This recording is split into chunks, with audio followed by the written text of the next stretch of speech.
Bienvenue sur le podcast Au fil des lunes. Il vous racontera le parcours d'hommes et de femmes mus par la recherche d'une relation différente avec la nature et d'un peu plus de bienveillance en ce monde.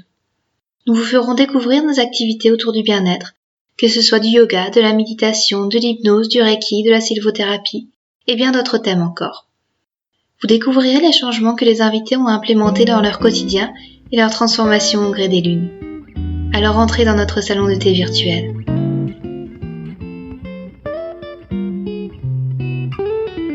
Dans cet épisode, je reçois Laurence Heidfeld. Laurence est experte en organisation personnelle. Au sein de l'agence qu'elle a créée, elle transmet des techniques d'organisation à ceux qui souhaitent mieux s'organiser chez eux ou au travail. Dans notre discussion, nous nous penchons sur les méthodes concrètes pour s'organiser. Laurence nous parle aussi des bienfaits, parfois inattendus, qui s'opèrent lorsque cet apprentissage s'acquiert. Elle nous livre ses outils de prédilection, ainsi que quelques astuces pour mener à bien plusieurs activités de front, lorsque l'on cumule différents emplois ou rôles. Ces techniques sont des armes efficaces pour lutter contre le sentiment d'être toujours débordé. À l'heure des départs en vacances, les conseils de Laurence sont des petites graines à semer pour mettre d'ores et déjà en place une routine organisationnelle qui amènera un peu plus de sérénité dans nos vies. Un épisode dont l'écoute est à consigner dans vos cahiers ou dans votre gestionnaire de tâches. Bonjour Laurence, merci beaucoup d'avoir accepté cet entretien. Est-ce que vous pourriez vous présenter en quelques mots ? Oui, je m'appelle Laurence Heidfeld et mon métier, c'est d'aider les gens débordés et ou désorganisés à mieux s'organiser au travail ou à la maison. D'accord, et comment vous en êtes arrivée là ? C'est votre premier métier ? Alors non, c'est pas mon premier métier, c'est un métier que j'exerce depuis 15 ans maintenant. Au départ, moi j'ai une formation de psychologue comportementale et cognitive et une formation de marketing et communication.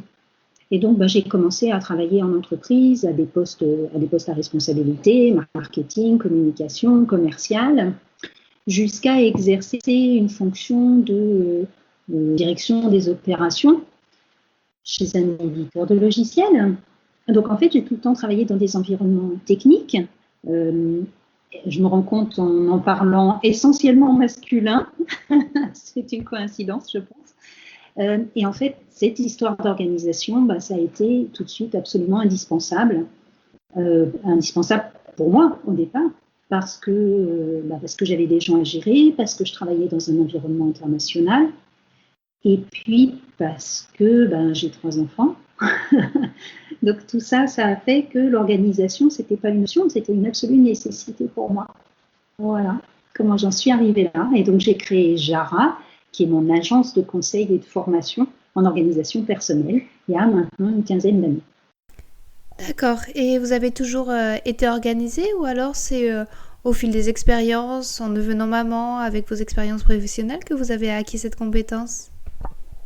Alors, je sais pas si j'ai toujours été organisée. Ce qui est sûr, c'est que j'ai toujours aimé les environnements, à titre personnel, les environnements assez ordonnés. Mais ça ne veut rien dire en matière d'organisation parce que l'organisation, c'est un rapport au temps, un rapport aux objets, un rapport aux informations. Voilà. Donc, je ne sais pas si j'ai toujours été organisée. En revanche, ce qui est sûr, c'est que je n'ai pas eu le choix. Et donc, je me suis documentée en fait auprès de plein de gens au départ. J'ai commencé par questionner des mères de familles nombreuses.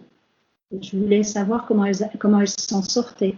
Et puis, j'ai interviewé des logisticiens, j'ai interviewé des informaticiens, j'ai interviewé des secrétaires de direction, voilà, des personnes qui sont hyper organisées, jusqu'à ce que je comprenne différents principes, jusqu'à ce que j'essaye, que je confronte, qu'on expérimente, etc.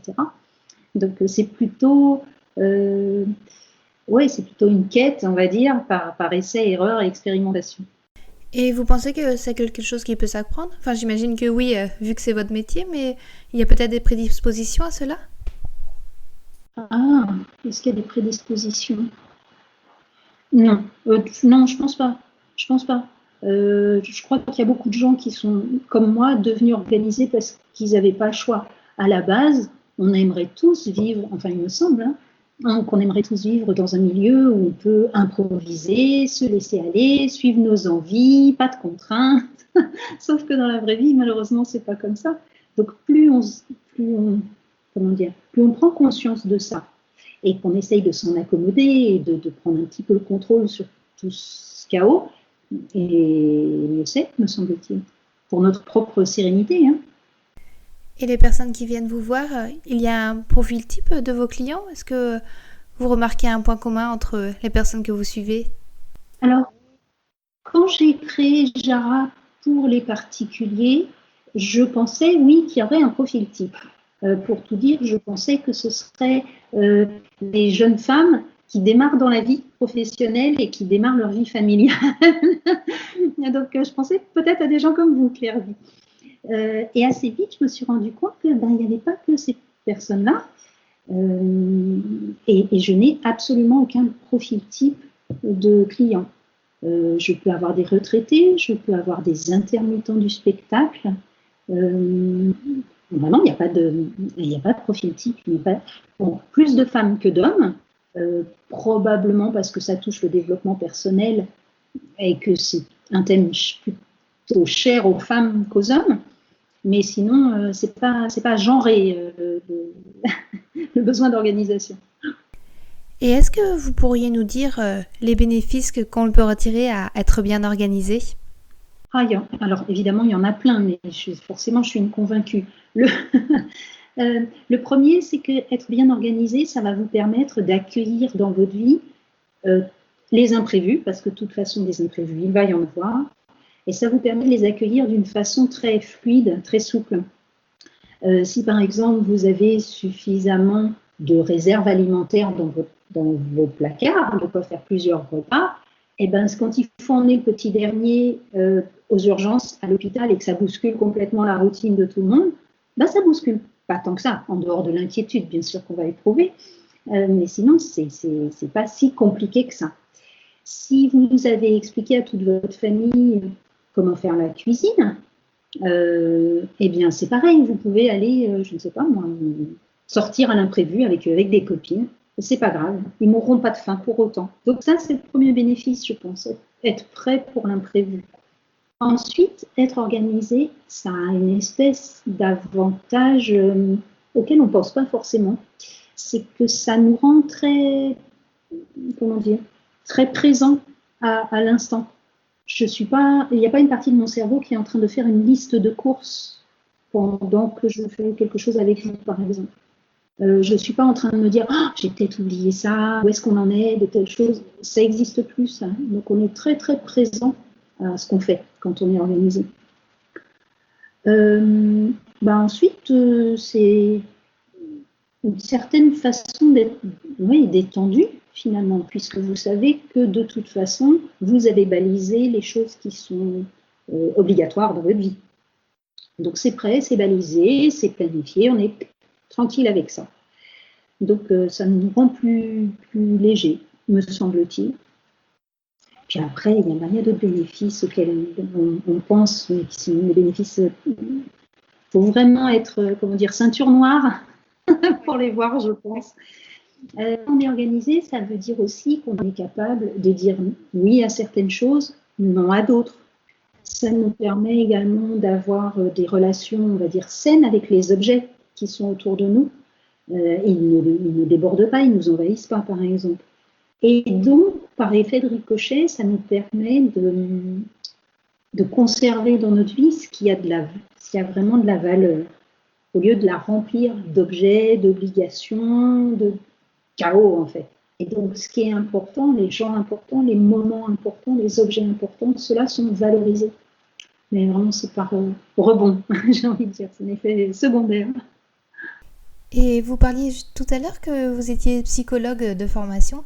Est-ce que vous voyez d'autres changements qui s'opèrent chez vos clients entre le début de vos prestations et la fin du suivi?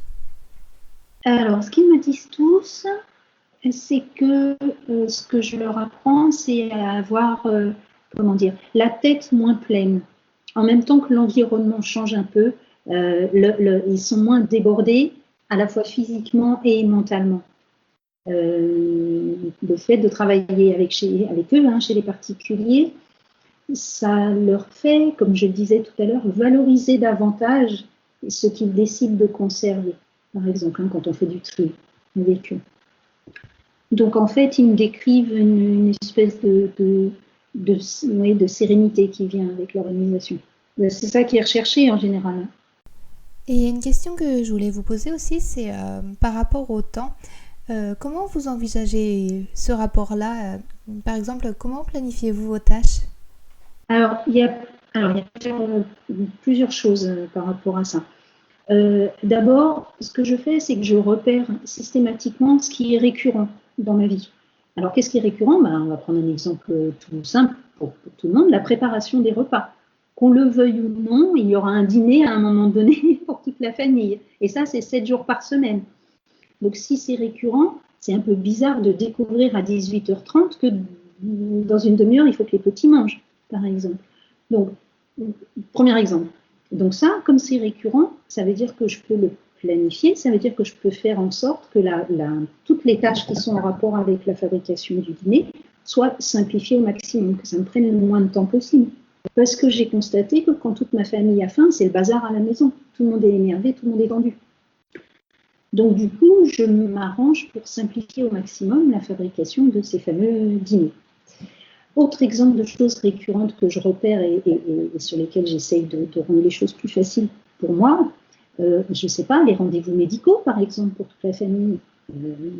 Quand on sort de chez le médecin, on est soulagé parce que c'est fini, parce qu'on est guéri, mais en même temps, il va peut-être y avoir des vaccins.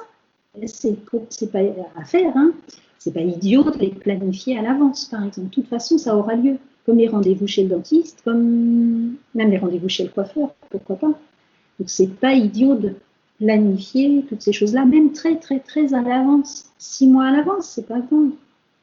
Donc, tout ce qui est récurrent, j'y fais vraiment attention, je m'arrange pour pas que ça me tombe, enfin, pour pas que j'ai l'impression que ça me tombe dessus. Ça, c'est la première chose. Du coup, on parlera peut-être tout à l'heure des outils qu'on peut utiliser pour ça, pour planifier les choses récurrentes. Ensuite, je tiens de plus en plus compte, ce qui n'était pas le cas quand j'étais plus jeune, mais je tiens de plus en plus compte de mon niveau d'énergie. Je sais que je suis beaucoup plus efficace le matin, donc il y a un certain nombre de choses de type, on va dire, intellectuel, que je réserve exprès pour le matin. Avant, je m'occupais pas de ça, je m'en rendais pas vraiment compte. Et donc, je me retrouvais en fin de journée avec beaucoup de travail à faire, des travaux qui demandaient de la concentration. Et bizarrement, au lieu de me concentrer là-dessus, je me retrouvais à surfer sur Internet, juste parce que j'étais fatiguée, je n'arrivais plus à mobiliser mon cerveau. Donc, voilà, mon rapport au temps, c'est ça. Je planifie tout ce qui est récurrent le plus possible et je tiens compte de mon énergie. Et justement, les outils de prédilection, vous en auriez quelques-uns à nous conseiller? Oui. Alors, de toute façon, il vous faut un agenda. Cet agenda, dans un monde parfait, vous le partagez. Hein, si vous êtes en couple ou en famille, c'est une bonne idée, partagez. Et ensuite, il vous faut autre chose qu'un agenda. Et ça, tout le monde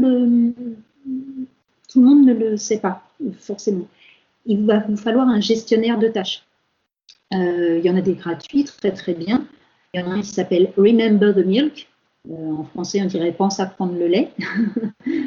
Il y en a un que j'aime bien aussi parce qu'il permet un travail en équipe assez sympa. Il s'appelle Trello, T-R-E-2-L-O.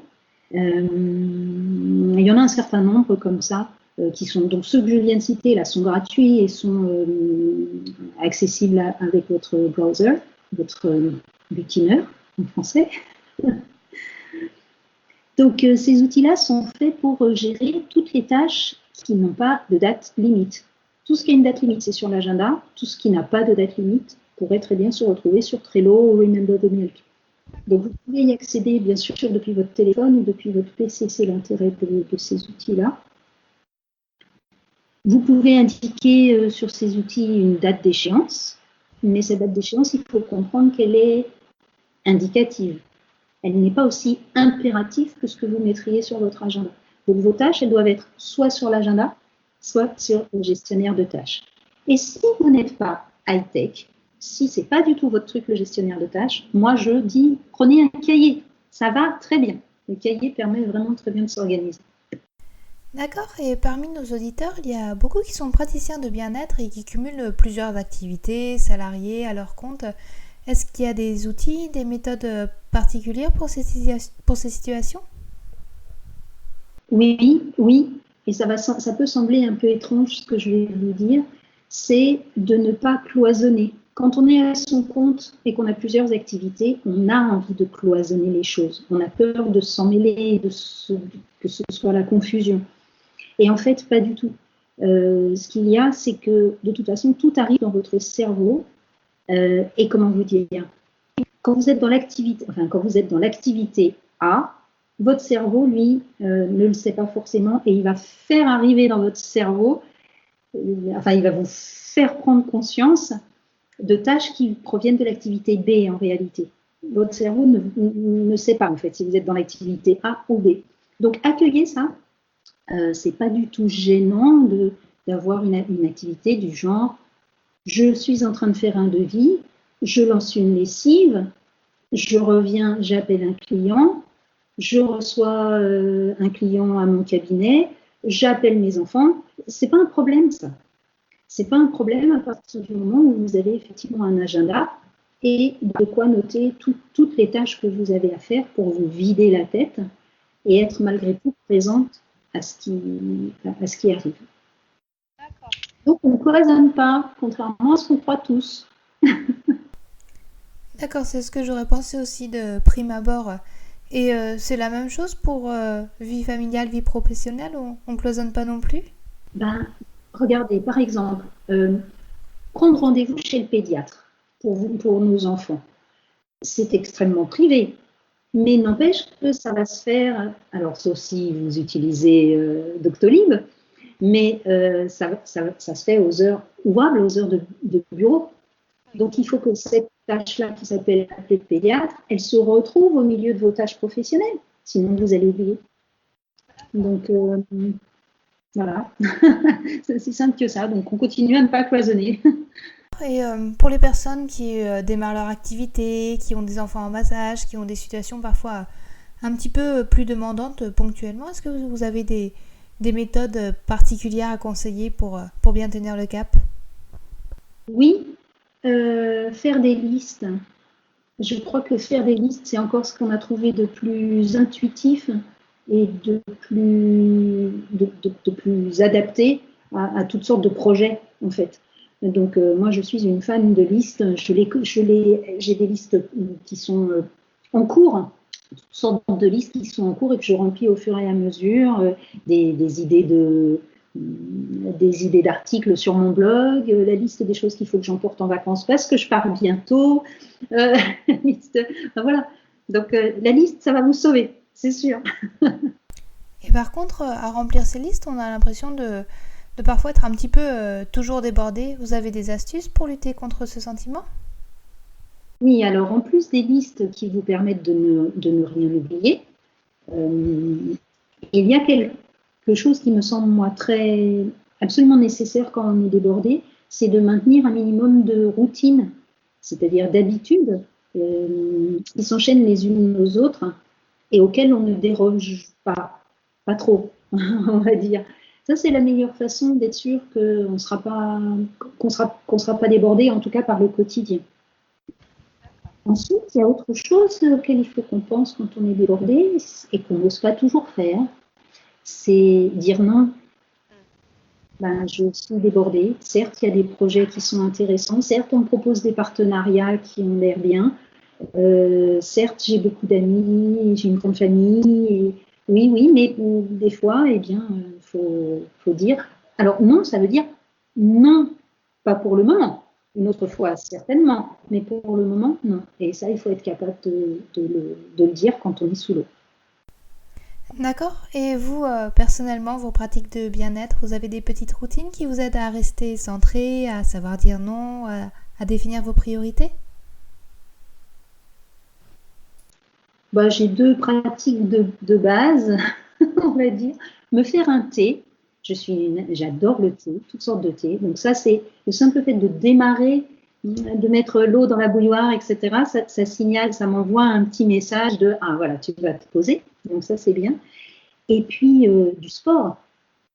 Quand j'ai arrêté de fumer il y a quelques années maintenant, je me suis rendu compte qu'en fait, j'avais à peu près le même niveau d'énergie que quand j'avais 10 ans. J'ai redécouvert ce niveau d'énergie-là et je ne savais pas quoi en faire de cette énergie. Et heureusement que je me suis mis à toutes sortes de sports, du yoga, de la zumba, de la course. Et du coup, je sais maintenant quoi faire de cette énergie et ça me rend un peu plus zen, on va dire. Et vous avez des projets futurs dont vous souhaiteriez nous parler?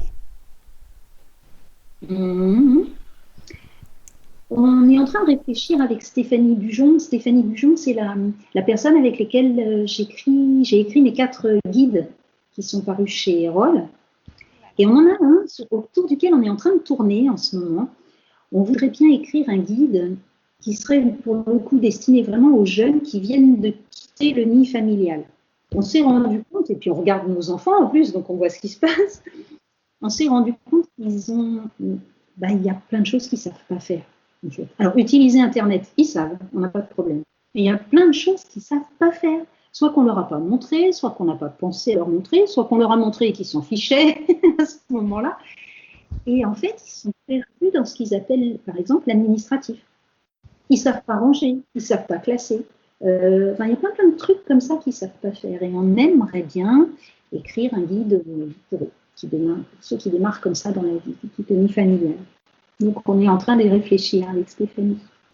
D'accord, c'est un beau projet. Je pense qu'il sera utile à beaucoup de personnes, en tout cas. Ah bon? Par contre, on ne sait pas qui... Alors, à ce stade, on s'interroge. Qui achèterait ce guide? Est-ce que ce seraient les jeunes en question, qui ont plutôt tendance à aller voir des tutos, ou est-ce que ce seraient les mamans des jeunes, au moment où ils quittent la maison? Donc, on ne sait pas encore trop qui serait notre lecteur ou notre lectrice. Vous en pensez quoi, Claire-Vie? Moi, je pense que c'est plutôt pour les jeunes, mais peut-être pas tout de suite à la sortie familiale. Mon père s'est beaucoup occupé de mes tâches administratives dès que j'ai quitté la maison et au bout d'un an ou 2, il en a eu un petit peu marre. Et c'est là où j'ai dû me prendre en main et je pense que ça m'aurait été utile, un guide comme cela. D'accord, ok. Donc, ce ne serait pas tout de suite à la sortie du nid, mais une fois qu'on a un petit peu vu à quoi ça ressemblait, quoi. Oui, quand on est un peu noyé et qu'on se dit il serait peut-être temps de se reprendre en main. D'accord, ok. Merci pour le renseignement. Et en tout cas, c'est vrai que je renvoie aussi au petit guide que vous avez écrit, puis à votre site internet S'organiser facile, qui est vraiment une mine d'or d'informations pour toutes les personnes qui ont envie de progresser dans ce domaine. Et puis, c'est toujours bien écrit, avec un ton dynamique, avec de l'humour aussi. Il y a une rubrique que j'aime beaucoup, c'est le sac à main des bordéliques. Et d'ailleurs, si les gens veulent vous joindre, vous avez un site internet sur lequel on peut vous retrouver? Oui, je pense que s'ils tapent simplement S'organiser, c'est facile. Ils vont tomber sur le blog, ils vont tomber sur les guides qu'on a écrits avec Stéphanie. Et puis après, à eux de voir comment ils veulent prendre contact. D'accord, merci beaucoup Laurence pour cette discussion. Et puis je vous souhaite de bonnes vacances. Si j'ai bien compris, c'est pour bientôt alors. Oui, c'est gentil, merci. Vous aussi, si vous partez bientôt? Pas tout de suite, mais bon, ça va s'organiser aussi, ça je pense. D'accord, ok.